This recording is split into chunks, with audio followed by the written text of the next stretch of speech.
We're just over a week away from the US presidential election, and Trump has apparently decided what will get him over the line is a racist rally in New York. Now, of course, many on the right will say charges of racism are overused. The left call everything racist.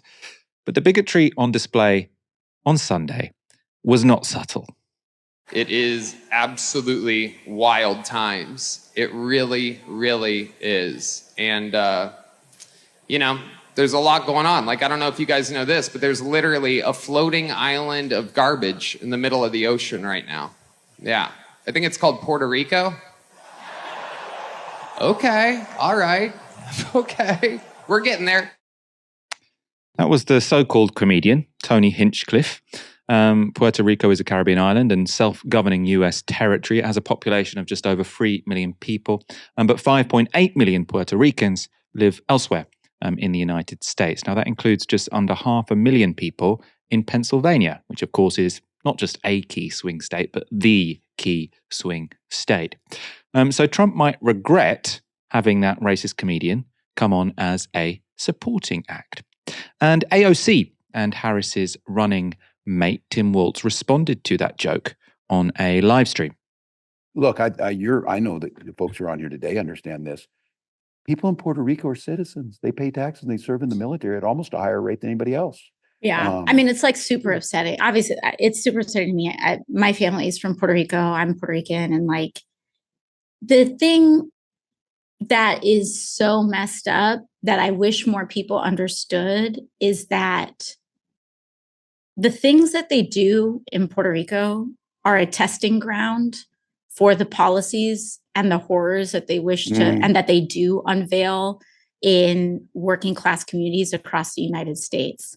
And I need people to understand that when you have some a-hole calling Puerto Rico floating garbage, know that that's what they think about you. Now, in fact, Tony Hinchcliffe wasn't shy about what other groups he was willing to disparage and what he thought about them. He made this joke about Latinos. Believe it or not, people, I welcome migrants to the United States of America with open arms. And by open arms, I mean like this.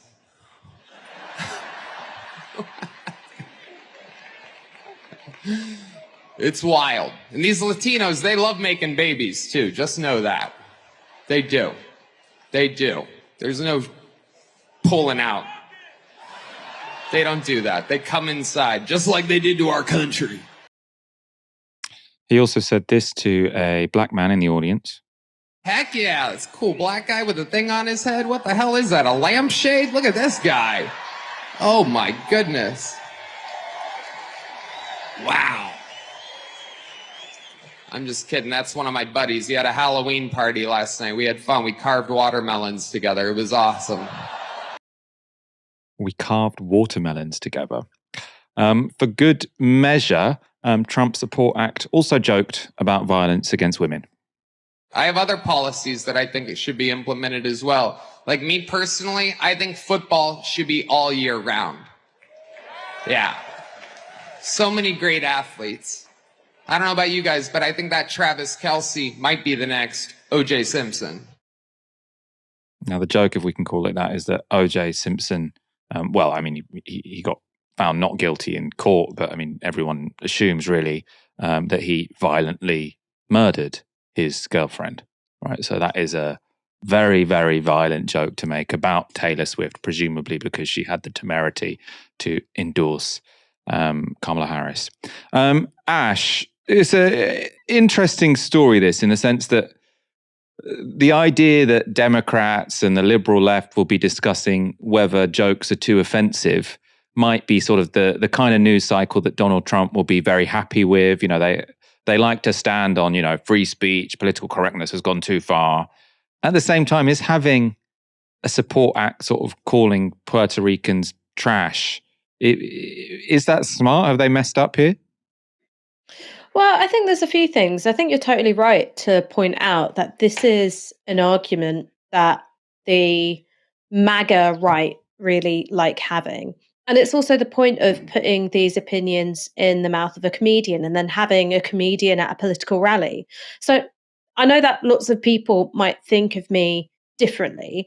I don't actually, I really love stand-up comedy. And I also understand that stand-up comedians get accused of thinking things that they don't really think, and jokes get taken out of context and sort of warped and misunderstood in a way which is flattening of the art form. I don't think that a comedian has to be super progressive to be funny. I mean, like, my two favorite comedians of all time are Richard Pryor and Dave Chappelle. All right. I do not think that you have to be super progressive to be a funny comedian. But the reason why this comedian is at a political rally is to normalize these sentiments of looking down on, in particular, people of color, migrants, making jokes about violence against women when the target is considered something of a political opponent. And you can normalize that as a way of talking about politics and then back off from it by going, no, no, no, I was a comedian. No, no, no, it was just a joke, just a joke.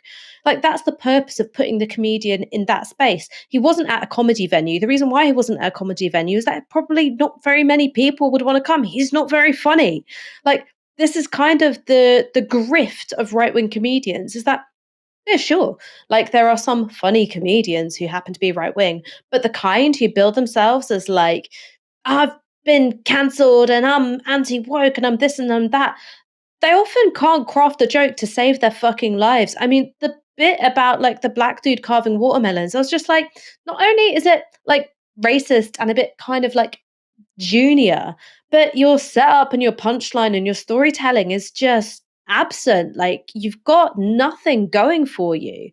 Like, if he wasn't able to, ride this anti-woke grift all the way to, a massive Donald Trump rally, he'd be making YouTube shorts that nobody watched. Like, he's just not a very talented comedian. But the point isn't to actually tell jokes that are funny or tell jokes which are challenging to liberal norms, which I think is a perfectly fine thing to do, by the way, right? Lots of very good comedy can be made from puncturing, people's sense of self-righteousness. This is a spectacularly untalented, unfunny man who's been put there so that racism gets this plausible deniability of like, oh no, it's a joke. You're just trying to clamp down on free speech. You don't know, humor. You can't take a joke, blah, blah, blah, blah. And it's tiresome because I think that liberals and progressives more generally haven't found a way around that, right? You just so obviously get pigeonholed as like humorless that it becomes almost impossible to critique. And as far as I understand it, I did watch more of his, stand-up routine, I suppose it is. He didn't take too many pot shots at like older white Americans without college degrees, right? Which is Donald Trump's voter base. So it's all like, it's not as if he doesn't take any prisoners. It's just he lashes out at all of those groups in society that right-wing people tend to dislike, right? So it didn't seem very brave to me. It seemed just rather unpleasant. Trump's Madison Square Garden rally therefore may not have done him any favors. Presumably, if you're a Puerto Rican voter, you're not going to find that particularly funny. I mean, it wasn't a funny joke. It was just, offensive. On Saturday, though, Donald Trump potentially had a more successful outing on Joe Rogan's podcast. This is how The Telegraph reviewed Trump's episode of The Joe Rogan Experience, which has already been viewed 34 million times on YouTube. That is a lot of people to watch what is, in a way, a 3-hour campaign video. They say this, it's Poppy Coburn's written it, the 3 hilarious hours that won Donald Trump the election. She says the Joe Rogan podcast legend didn't give him an easy time, but Trump was coherent, freewheeling, and characteristically funny. Now, we can't say whether he's won the election. I very much hope he hasn't. Trump, though, however grotesque, hate to admit it, was on a few occasions fairly entertaining in this 3-hour interview with Joe Rogan. You do feel like Kamala Harris would probably have struggled to do 3 hours with the same podcast host. This was the former president on how he'd handle Russian Premier Vladimir Putin. If you have a smart president, he can deal with Russia. He can deal with all of it. Russia would have never gone into Ukraine if I were president. How would you have stopped it? Automatic, 2 things. I told him. I said, Vladimir, you're not going in. Vladimir, you're not going in. I mean, it's not particularly plausible as to how that would have stopped the war in Ukraine, but I don't know. The guy clearly believes it. Trump And in a way, I mean, it would be it's the thing with Trump is you kind of got no idea what him being president would have meant for that particular conflict. I mean, the Ukrainians really don't want it to happen because they think he's going to sell them out. Trump also talked about his relationship with North Korean leader Kim Jong-un. If you take a look at North Korea, I was there. I mean, I was with Kim Jong. I had a great I got along great with him. You know, the press says he got along great. That's a good thing. It's not a bad thing. It's a great thing. Obama thought we were going to go to war with North Korea. When I met with Obama just prior to the takeover, you know, you meet, you have a sort of a ceremonial meeting. But it lasted a long time, a lot longer than it was supposed to last. I said, what's the biggest problem? He said, North Korea. By the time I finished, we had no problem with North Korea. We were really, it was a little tough at the beginning, remember? Mm-hmm. He said, I have a red button on my desk. I said, I have a red button also, but mine's bigger than yours and mine works. I liked how you called him Little Rocket Man. I said, yeah, Little Rocket. I said, Little Rocket Man, you're going to burn in hell. And it was a rough, so rough that people were worried. This is crazy. And then one day I got a call, sort of like a fight. I got a call. You know, you ever see that pounding, then all of a sudden, but I got a call. And it was from him, meaning his people. They wanted to meet. They wouldn't meet Obama. He tried to meet. They wouldn't even talk to him about it. And I think he expected to go to war. I actually do. I believe he expected to go. And we checked their nuclear stockpile. It is substantial. I mean, I said, do you do anything? I got to know him very well. I got to know him better than anybody. And I said, do you ever do anything else? Why don't you go take it easy and relax? Go to the beach. You have beautiful beach, nice beachfront property. You know, kiddingly. I said, you're always building nuclear. Just relax. You don't have to do it. Let's build some condos on your shoreline. They actually have gorgeous stuff. And he said, I just have to do it because I need it for my safety, etc. I got to know him very well. There was also this anecdote about a blacked out Air Force One flight Trump took to Iraq. The plane was pitch black, all the lights outside, you know, the blinking, they go the blinking reds, they were all turned off. And I like to sit with pilots a lot of times, and these guys are specimens. I always say they're better looking than Tom Cruise, okay? And they're even taller, like perfect specimens. These guys, like for a fighter, you know, you have some guys that are perfect specimens. These guys, and, you know, they picked the best pilots in the Air Force, United States Air Force, to fly Air Force One. And I get up there, and I'm sitting, and I'm feeling my way up. You know, it's up high because it's 747, so you go through the stairs. But I sort of knew my way up. There wasn't a light in the plane. I'm saying, can you imagine? We spent trillions of dollars, and we're trying to fly in blind. But I got into the plane. The cockpit is dark black, little tiny light. You could see the pilot, a perfect-looking human being. His co-pilot, everybody was perfect. They were all like movie stars. You know, it's like I could have cast a movie with these guys and nobody would believe it because they were too good-looking. Ash, you know, you don't want to laugh. I really don't want him to win next week.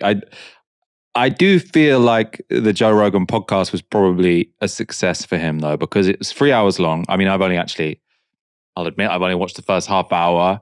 I know our colleague Aaron Bastani has watched the full 3 hours. You do feel like Kamala Harris couldn't have done a 3 hour conversation because she is very scripted. Donald Trump isn't. I suppose this is a time to ask, Ash, what do you think is going to happen next week? What's your predictions? Okay, well, I normally hate giving predictions because I'm often wrong. But I said this to my partner a couple of weeks ago. We were talking about the American election, and I said, I think Donald Trump's going to win it. And he was like, well, why? Why do you think he's going to win it? Like, we've been looking at the polling, we've been looking at, like, you know, how the Republicans are doing in Arizona. I was like, nah, I think he's going to win it because he's funny again. And initially, when the Democrats switched the candidacy from Joe Biden to Kamala Harris, it felt like Trump had lost his footing. He had these really, really clear attack lines on Joe Biden that were to do with his frailty, with his mental competency, and he seemed really confident. And initially with Kamala Harris, it was like he didn't really know how to pigeonhole her. And I think still, you know, talks about her in these incredibly, like, I think, misogynist and racialized ways, where he talks about her being low IQ, where he, you know, implies that she was ashamed of being black and she's only now proud of it, now that it's politically convenient for her to do so. Like, I think all those things are obviously, racialized and misogynist. But beside that, he's become funny again. And I think when you read between the lines, I mean, he tells stories in a particular way. It's very, yeah. I think if you don't like Donald Trump and you're one of, if you consider yourself opposed to Donald Trump, you're never going to like how he speaks. But I think for people who either don't feel a strong sense of affinity towards either the Democrat or progressive cause, or people who like Donald Trump, they find the way he tells stories captivating. And to be honest, I find the way that he tells stories kind of captivating because you never know what he's going to say next, and that's a quality which is unusual. With whether it's Harris or Biden or any other establishment Democrat, you can predict the next thing that's going to come out of their mouths. With Trump, that's not the case, and it keeps people hanging on to his words. And I think that, again, like reading between the lines a little bit, if you look at some of the things that he was saying, particularly about, North Korea, what he's saying about North Korea is like, well, why are people um, who the Democrats, establishment Democrats and establishment Republicans say that they're our enemies, we have to go to war with them. Well, why? I got to know this guy. I managed to sort of like out macho him, and also at the same time make it very clear I didn't consider him a threat. And I think for a lot of Americans who are tired of endless wars, who feel that the government hasn't looked out for them at all, that's kind of an appealing message. And I think that's the thing which establishment Democrats don't get. I mean, when you look at the ways in which they're attacking Trump now, there's obviously stuff in there which is really, really important. Stuff to do with abortion rights, stuff to do with Donald Trump, saying that he'd turn the American military on American citizens. I mean, all of that stuff is hugely important. But then they're also like, oh, we're going to lose our status on the world stage, or like, all these other establishment figures don't take him seriously. For lots of people, they'll look at that and they'll go, good. So that's why I think Donald Trump's got a real chance next week. One, he's funny again. And two, I think that Democrats haven't really known how to attack him in a way which makes clear what the consequences are for working class American people. Yeah, I mean, I'm afraid I kind of agree with you. I mean, again, I'm looking at the polls, looking at all the people modeling it. It does seem like it would be a stupid election to say I predict this person or the other person is going to win. I totally would not be surprised if Kamala won. I wouldn't put money on Trump winning, but the sort of sense inside me is that he's got the momentum behind him, and that Kamala, her bounce was somewhat short-lived because she is a fairly weak candidate, right? That's why she didn't even get past the first hurdle when she actually stood in the Democratic primaries. She was anointed. There was sort of this wave of enthusiasm about her, which has subsided very quickly because it's difficult for her to maintain momentum when she doesn't necessarily have that much to say. Obviously, that's a shame. We will be covering the American presidential election a lot over the next couple of weeks. Don't you worry.